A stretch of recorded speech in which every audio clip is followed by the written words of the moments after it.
Hello दोस्तों, मेरे YouTube channel में आपका स्वागत है। दोस्तों, आज हम जानेंगे स्नाइडर का इलेक्ट्रिकल एनर्जी मीटर है, जिसका मॉडल EM1000 है। दोस्तों, इस एनर्जी मीटर में जो भी रीडिंग आती है, जो भी कंजम्पशन यूनिट होती है, उसको कैसे देखते हैं। उसके बाद में उसके पैरामीटर जो सेट होते हैं, उसको कैसे देखते हैं। इसके बाद इसमें जो सेट पैरामीटर हैं, उसको हम अपनी आवश्यकता अनुसार कैसे चेंज करते हैं। तो दोस्तों, ये जो एनर्जी मीटर है दोस्तों, जो स्नाइडर का इलेक्ट्रिकल एनर्जी मीटर है, इसमें 3 L1, L2 और L3 ये तीनों लाइनों के होते हैं। अगर इसमें तीनों फेज आएंगे तो ये इंडिकेटर जलेंगे। और यह जो इसमें 4 बटन होते हैं, जो इसके पैरामीटर पड़े होते हैं, जो भी इसमें रीडिंग आती है उनको देखने के लिए या इसके पैरामीटर को चेंज करने के लिए, सेव करने के लिए होते हैं। तो दोस्तों, जो इसमें ओके का बटन होता है, यह पैरामीटर के अंदर इंटर करने के लिए होता है, या अगर हम कोई पैरामीटर चेंज करते हैं तो उसको सेव करने के लिए होता है। यह बटन जो होता है, ये डाउन करने के लिए होता है। कोई भी अगर वैल्यू होती है तो उसको हम डाउन कैसे करते हैं, या कोई प्रोग्राम होता है तो उसके आगे या पीछे कैसे जाते हैं, मतलब डाउन कैसे करते हैं, और यह अप करने का होता है। जो इसके वाला बटन होता है दोस्तों, यह किसी भी रीडिंग पर बैक जाने के लिए होता है। तो दोस्तों, अगर कोई प्रोग्राम हमने खोल रखा है या कोई सेटिंग खोल रखी है, तो उसको हम बैक करने के लिए इसका यूज करते हैं। और इसके बाद में दोस्तों, इसमें पीछे की साइड कनेक्शन होते हैं, जिसमें ऊपर S1 S2 में CT कॉइल के दोनों वायर लगेंगे। मतलब इस प्रकार इसमें तीनों फेज के CT कॉइल के कनेक्शन होंगे, और इसमें तीनों फेज आएगा, RYB आएगा, इसमें न्यूट्रल आएगा। इसके बाद में इस मीटर को ऑन करने के लिए यहाँ पर लिखा हुआ 12-13, मतलब लाइन और न्यूट्रल, इसके लिए जो ऑक्सिलरी सप्लाई होती है, इसको देते हैं। तो दोस्तों, अभी हमारे पास 3 फेज का कनेक्शन है नहीं, तो इसके लिए इसके केवल ऑक्सिलरी सप्लाई में हम ऑक्सिलरी पॉइंट में हम सप्लाई दे करके इसको मीटर को ऑन करते हैं और इसकी सेटिंग को देखते हैं।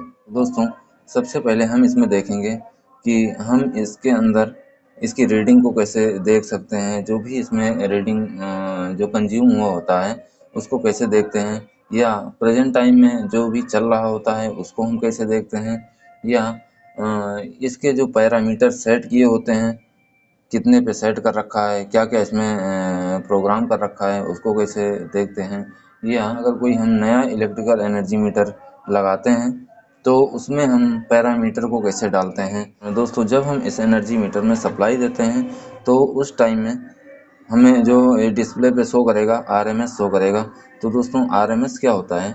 RMS में जो प्रेजेंट टाइम में चल रहा होता है उसको देखते हैं। इसके बाद में इंटीग्रेटर आएगा। इसके बाद में ओल्ड आएगा, ओल्ड डाटा हम जिससे चेक कर सकते हैं। DIAG आएगा, इसमें DIAG आएगा, इसमें जो भी मीटर के बारे में इसमें होता है। इसके बाद में क्लियर आएगा। अगर इसमें रीडिंग अभी तक कंज्यूम हुई है तो उसको हम कैसे क्लियर कर सकते हैं, इसमें वो आएगा। उसके बाद में सेट आएगा। सेट में अगर इस पैरामीटर में क्या सेट किया हुआ है उसको हम कैसे व्यू कर सकते हैं, कुछ कैसे देख सकते हैं, वो आएगा। और दूसरा, सेटिंग में ही अगर हम कोई पैरामीटर चेंज करना चाहेंगे तो वह एडिट में आएगा। दोस्तों, इंटीग्रेटर में जो भी कुछ कंज्यूम किया होता है, मतलब कितना हमारा टोटल किलोवाट आवर हो गया। उसके बाद दोस्तों, इंटीग्रेटर में अगर हम इसको ओके करते हैं तो यहाँ पर टोटल किलोवाट आवर आएगा, मतलब कितना अभी तक हमारा मीटर में रीडिंग आया है। और इसके बाद में हम अगर इसको डाउन करते हैं तो यह हमारा मीटर दिखाएगा कि रन हावर, मतलब यह एनर्जी मीटर लोड पे कितना देर चला। इसके बाद में इसमें आएगा ऑन हावर, मतलब जितने टाइम तक इसमें सप्लाई रहती है, वह लोड पे चल रहा हो या अनलोड पे चल रहा हो, कितने समय इस मीटर में सप्लाई रही, यह टोटल समय दिखाएगा। इसके बाद में इंटीग्रेशन में जो भी सप्लाई है वह काउंट करेगा कि कितनी बार सप्लाई इसमें ऑन ऑफ हुई है। इसके बाद में इसमें कुछ नहीं होता है। इसके बाद हम वापस चले जाते हैं। इसके बाद ओल्ड डाटा, मतलब ओल्ड जो भी पुराना डाटा होता है उसको हम कैसे देखते हैं, ये भी उसमें ही दिखेगा। ओल्ड के बाद फिर हम डाउन करते हैं, फिर आएगा DIAG, मतलब इसमें भी मीटर के बारे में ही होता है, इसमें कुछ होता नहीं है वैसे। इसके बाद में फिर हम डाउन करते हैं, फिर आएगा क्लियर। अगर हम इसमें जाते हैं तो इसमें जो भी एनर्जी फीड होती है उसको हम कैसे क्लियर कर सकते हैं। जो भी हमारी एनर्जी इसमें कंज्यूम की होती है उसको हम इसमें क्लियर कर सकते हैं। इसके बाद में सेट आएगा। इसके लिए सेट पर हम क्लिक करते हैं। सेट हमें देखना है, देखने के लिए हम फिर व्यू पर ही क्लिक करते हैं। इसके बाद में यहाँ देखो क्या क्या दिखेगा। एम्पियर APR, मतलब जो सीटी कॉइल होती है हमारी किस रेटिंग की है, जैसे 100/5 है या 150/5 है। तो दोस्तों जो इसकी प्राइमरी करंट होता है सीटी कॉइल का वह दिखता है यहाँ पे। इसके बाद में हम इसको फिर डाउन करते हैं, फिर यहाँ पर ASEC आया, मतलब एम्पियर सेकेंडरी वाइंडिंग। तो दोस्तों ये सीटी कॉइल की जो सेकेंडरी वाइंडिंग का जो भी रेशियो होता है वह आता है। उसके बाद में दोस्तों यह VPR या वोल्टेज प्राइमरी वाइंडिंग है। ये है VPR, मतलब वोल्टेज प्राइमरी वाइंडिंग। जो PT होती है हमारी, उसकी जो वोल्टेज होती है लाइन टू लाइन 100 वोल्ट से लेकर के हम 999 वोल्ट तक हम इसको सेट कर सकते हैं। लेकिन जो डिफ़ॉल्ट सेटिंग होती है 415 ही होती है।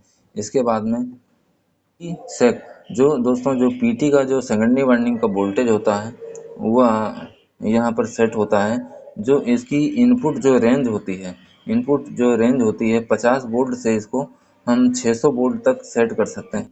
लेकिन दोस्तों इसके बाद में हम यहाँ पर देखते हैं SYS लिखा हुआ आता है। SYS सिस्टम कॉन्फ़िगरेशन, मतलब यहाँ पर जो सप्लाई आती है उस किस टाइप की आती है, मतलब हमें हमारे पास कौन सी सप्लाई होती है, सिंगल फेज है या डबल फेज है या 3 फेज है या 3 फेज न्यूट्रल है। तो उस टाइप की सप्लाई को हमें यहाँ सेट करना होता है। दोस्तों अगर स्टार में सप्लाई है तो हमें 3 फेज और न्यूट्रल की ज़रूरत पड़ेगी। उसके बाद में अगर हम इसको फिर डाउन करते हैं तो STA आएगा। STA स्टार्टिंग करंट आएगा। इसको हम 1 से 200 मिली एम्पियर तक हम सेट कर सकते हैं। लेकिन जो डिफ़ॉल्ट वैल्यू होती है यह 005 होती है। इसके बाद PF आता है, PF स्टैंडर्ड PF स्टैंडर्ड। तो इसकी जो फैक्ट्री सेटिंग होती है ट्रिग होती है, TRIG होती है दोस्तों। इसके बाद आता है VAFN। VA फंक्शन सिलेक्शन होता है, जो 3D ही इसकी डिफ़ॉल्ट सेटिंग होती है। इस दोस्तों इसके बाद में PAR आता है, पैरामीटर सिलेक्शन। जो पैरामीटर में हम कौन सा सिलेक्शन कर सकते हैं, जैसे वाट आवर हो गया, KVH हो गया, KVRH हो गया। तो इस प्रकार हम इसको सेट कर सकते हैं। लेकिन जो डिफ़ॉल्ट वैल्यू है वह वाट आवर में ही है, WH में ही है। इसके बाद में ये आएगा EPOP। ई पॉप एनर्जी पॉप आएगा। इसका जो डिफ़ॉल्ट सेटिंग होती है यह 1K ही होती है। इसके बाद में आएगा पॉप ऑन। जो पॉप ऑन होगा, पॉप ऑन टाइम होगा। इसका जो डिफ़ॉल्ट सेटिंग होती है 50 मिली सेकंड होती है। तो दोस्तों इतना ही होता है इसके अंदर जो भी प्रोग्राम किया होता है। इस प्रकार इसकी जो सेटिंग होती है उसको हम देखते हैं। उसके बाद में हम इससे बाहर आते हैं व्यू से। उसके बाद में फिर हम इसको डाउन करते हैं। दोस्तों अगर हम डाउन करेंगे तो अब यहाँ पर हम एडिट देखेंगे।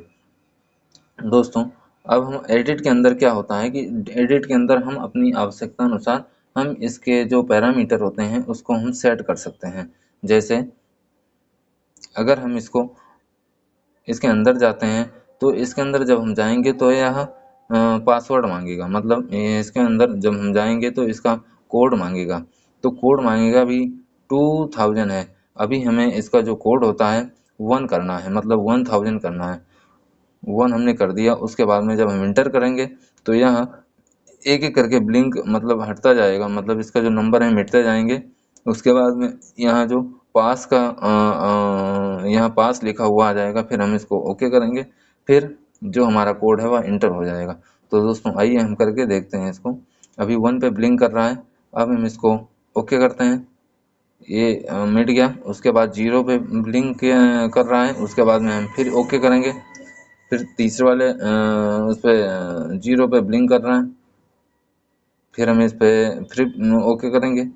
फिर अब पास आ गया दोस्तों। अब हम इसके वैल्यू को चेंज कर सकते हैं। जैसे अभी हमारे पास अभी यहाँ पर 150 लिखा हुआ है, और हमारे पास अभी 100/5 की सीटी कॉइल है। तो दोस्तों इसको हम सेट कैसे करते हैं, अभी हम इसको ओके करते हैं। ओके जब करेंगे तो अभी हमारा ब्लिंक 1 पे कर रहा है। उसके बाद में हम फिर इसको ओके करेंगे। फिर हमारा अभी 5 पे ब्लिंक करने लगा। अब जब 5 पे ब्लिंक करने लगा तो हम इसको डाउन करते जाएंगे, मतलब हमें यहाँ पर 0 करना है। अभी 0 हो गया। उसके बाद में हम फिर ओके करेंगे। फिर ये ब्लिंक कर रहा है, फिर उसके बाद में हम फिर इसको ओके करेंगे। फिर ये ब्लिंक कर रहा है। उसके बाद अब हम ओके करेंगे तो ये हमारा ओके हो जाएगा, 100 हो जाएगा, मतलब ये 100 हो गया। अभी यहाँ पर ब्लिंक कर रहा है, एक बार हम और ओके करेंगे तो फिर ये हमारा 100 हो जाएगा। उसके बाद में ASEC मतलब एम्पियर सेकेंडरी वाइंडिंग का, जो सीटी कॉइल की सेकेंडरी वाइंडिंग होती है उसका जो करंट होता है, जैसे 100/5 है अभी या 150/5 है, इसको चेंज करने के लिए जैसे हम ओके का बटन दबाएंगे तो यहाँ पर ब्लिंक करने लगेगा। इस नंबर को हम कोई भी नंबर हम चेंज कर सकते हैं। तो दोस्तों इसके लिए यहाँ भी चेंज हो जाएगा। इधर भी कोई अगर चेंज करना होगा तो यहाँ भी चेंज हो जाएगा, इसी प्रकार। तो दोस्तों अब लास्ट में अगर हम इसको प्रेस करेंगे तो हमारा ब्लिंक करना बंद कर देगा। इसके बाद में VPR आता है, मतलब वोल्टेज प्राइमरी वाइंडिंग का। जो वोल्टेज प्राइमरी वाइंडिंग का है वह लाइन टू लाइन का होता है। जो डिफ़ॉल्ट वैल्यू होती है वह 415 ही होती है, इसीलिए इसको हम नहीं छेड़ते हैं। इसके बाद इसके फिर नीचे जाते हैं हम। इसके बाद वी सेकेंडरी वाइंडिंग हो जाती है, मतलब इसको हम 50 से 600 वोल्ट तक चेंज कर सकते हैं, लेकिन जो डिफ़ॉल्ट वैल्यू होती है वह 415 ही होती है, इसीलिए हम इसको नहीं चेंज करते हैं। इसके बाद में हम फिर नीचे जाते हैं। जब हम फिर नीचे जाएंगे तो यह आ जाएगा SYS सिस, मतलब सिस्टम कॉन्फ़िगरेशन स्टार। स्टार में क्या होता है, जब हम तो दोस्तों अगर हमारे पास 3 फेज और न्यूट्रल इसमें आ रहा है तो उस कंडीशन में हमें स्टार को सिलेक्ट करना होगा। अगर हमारे पास 3 फेज ही आ रहे हैं, न्यूट्रल नहीं आ रहा है, तो दोस्तों उस कंडीशन में हमें यहाँ डेल्टा सेलेक्ट करना होगा। तो दोस्तों इसको कैसे करते हैं, इसके लिए भी हम इसको ओके पर प्रेस करते हैं। जब ओके पर प्रेस करेंगे तो उसके बाद में यह ब्लिंक करने लगेगा। जब ब्लिंक करने लगेगा तो हम इसके वैल्यू को चेंज कर सकते हैं, मतलब इसके जो पैरामीटर पड़ा हुआ है इसको चेंज कर सकते हैं। जैसे अभी स्टार आया, फिर उसके बाद में डेल्टा आया। डेल्टा में क्या होगा, डेल्टा में हमें इसमें 3 फेज देने पड़ेंगे, न्यूट्रल नहीं देना पड़ेगा। और इसके बाद में 2 फेज का आएगा। 2 फेज का जब आएगा तो हमें इसमें 2 फेज देना पड़ेगा। अगर यहाँ पर 1 फेज आएगा तो हमें, अगर हमारे पास 1 फेज है तो हम इसको 1 फेज पे सेलेक्ट करेंगे। अगर यहाँ हमारे पास 2 फेज है तो 2 फेज पे अगर हमें इस मीटर को लगाना है तो यहाँ 2 फेज सेलेक्ट करेंगे। अगर हमें 3 फेज आ रहा है हमारे पास और न्यूट्रल नहीं आ रहा है, न्यूट्रल हमें नहीं देना है इसमें, तो हम उस कंडीशन में यहाँ डेल्टा सेलेक्ट करेंगे। इसके बाद में अगर हमारे पास न्यूट्रल भी आ रहा है, तीनों फेज भी हैं, तो उस कंडीशन में हम यहाँ पर स्टार सेलेक्ट करेंगे। तो दोस्तों जो मीटर की डिफ़ॉल्ट वैल्यू होती है वह स्टार ही होती है, तो इसीलिए हम यहाँ पर स्टार ही रखते हैं और 3 फेज और न्यूट्रल इसमें सप्लाई देते हैं। तो दोस्तों इसको हम जब ओके कर देते हैं तो ब्लिंक करना बंद कर देता है।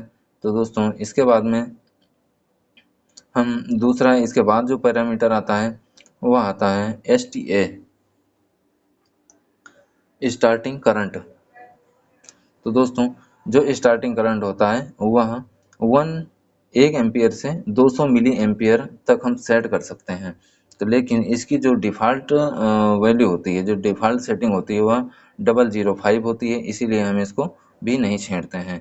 इसके बाद में PFSTD आता है। PFSTD मतलब पावर फैक्टर स्टैंडर्ड।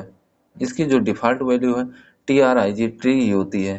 तो दोस्तों इसके लिए हम इसको भी नहीं छेड़ते हैं, मतलब यहाँ पर ट्री के रहने देते हैं। इसके बाद में फिर हम इसमें नीचे जाते हैं, इसको प्रेस करते हैं। इसके बाद आता है VAF मतलब VA फंक्शन सिलेक्शन आता है। इस मीटर का डिफ़ॉल्ट वैल्यू होती है वह 3D होती है, इसीलिए हम इसको भी नहीं चेंज करते हैं। इसके बाद में parameter selection, PAR parameter selection. Parameter selection में हम किस पैरामीटर को सेट करना चाहते हैं वह आता है। जैसे अगर हम इसको ओके करना चाहें तो देख लेते हैं क्या क्या है इसके अंदर। जैसे अभी हम इसको प्रेस करते हैं, ब्लिंक करने लगा। उसके बाद में वाट हावर होता है। इसके बाद में VAH आ गया। उसके बाद में VARH आ गया। तो दोस्तों इसकी जो डिफ़ॉल्ट वैल्यू होती है, हम उसको ही सेट करते हैं। जैसे वाट आवर जो हमारा, इसको हम वाट आवर ही रहने देते हैं। इसके बाद में जब हम नीचे की तरफ फिर प्रेस करेंगे तो हमारा आएगा EPOP। EPOP मतलब एनर्जी पॉप। इसकी जो डिफ़ॉल्ट वैल्यू होती है वह 1K होती है, इसीलिए हम इसको भी नहीं छेड़ते हैं। इसके बाद में ये आता है पॉप ऑन। पॉप ऑन मतलब पॉप ऑन टाइम होता है। उसके लिए जो डिफ़ॉल्ट वैल्यू होती है वह 50 मिली सेकंड होता है। तो दोस्तों इसीलिए हम अब इसको भी छेड़ते नहीं हैं, इसको भी नहीं चेंज करते हैं। तो दोस्तों इसके बाद में यही इतने सारे पैरामीटर हैं हमारे पास। तो दोस्तों जब हम इसके पैरामीटर को चेंज कर देते हैं, उसके बाद में जब हम इसको सेव करना चाहते हैं, मतलब जब हमें इसको सेव करना होता है, तो उसके बाद में हम एस्केप का बटन दबाते हैं। इसको बटन दबाने के बाद यहाँ पर ये मांगेगा सेव यस मतलब सेव वाई, मतलब अगर आप सेव करना चाहते हैं तो इसके लिए आपको यहाँ फिर ओके दबाना पड़ेगा। अगर ओके दबाएंगे पास आएगा, मतलब आपका जो भी पैरामीटर है वह सेट हो गया। दोस्तों इसकी जो सेटिंग है जो हमने किया है दोबारा हम देख सकते हैं। इसके लिए हम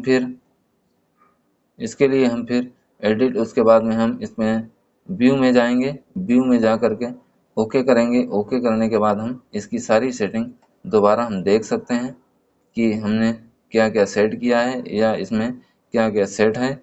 उसके बाद में अपनी आवश्यकता अनुसार हम इसकी वैल्यू को चेंज कर सकते हैं।